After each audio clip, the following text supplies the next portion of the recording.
The Royal Tour begins today, as Eddie just said. This morning, the Duke and Duchess of Cambridge and 8-month-old Prince George arrived in Sydney on their way to New Zealand. Over the next 3 weeks, their schedule is packed with more than 24 public engagements.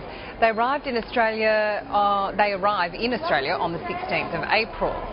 And 7 News reporter Talitha Cummins and Royal editor Rob Jobson are following the couple. Good morning to you both. Talitha, the royal family touched down in Sydney this morning on their way to New Zealand. We didn't get a great look at them. No, look, it was a very quick touchdown, and I don't know if you can see that we've got some new pictures in that our cameraman Frank Marici shot for us. He got them transferring from the commercial flight, walking through the VIP area before they were transferred in convoy down to the tarmac here. Prince William was walking ahead of Kate while Kate carried baby George.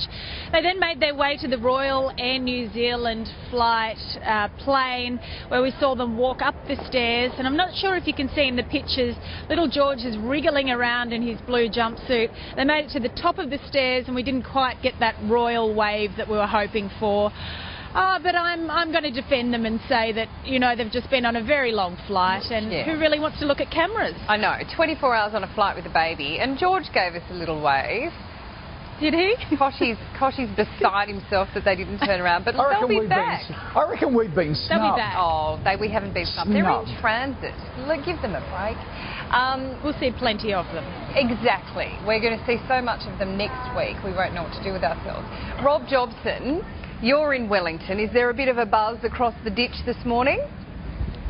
There really is, Sam. I'm at Government House in Wellington. Behind me is all the preparations for the ceremonial welcome, and there also going to be the full Maori welcome as well. So that's all going to be happening in a few hours' time. There is some concern, actually, because the weather has really closed in. The fog's closed in at Wellington, and a couple of the flights have been cancelled this morning. So I'm told from the press people that they will actually get here, but and all the preparations are underway, as you can see. This is, of course, where they will be staying whilst they're in New Zealand. Right. Well, that's good of them to be out practising already. They've got a few hours in the rain, poor fellas. Quite. Rob, during this... look, we're looking at Prince George right now. We're looking at pictures of him coming out of Sydney Airport Terminal right now. But we're not going to see too much of Prince George, are we? But he does play an important role here. Well, we're not going to see an awful lot of him getting on and off planes. There's going to be an event here in a couple of days' time when he interacts with a load of other little New Zealand babies, and we're going to get some nice photographs there. But really, he does play a big role because he is the star of the show, really, because it's the first time he's ever been on any royal engagements abroad. So I think all the focus is going to be on him and, of course, on Kate, who's never been to New Zealand or Australia either. Oh, OK. We look forward to it. All right. Thanks, Rob. Thanks, Talitha. We'll check in soon.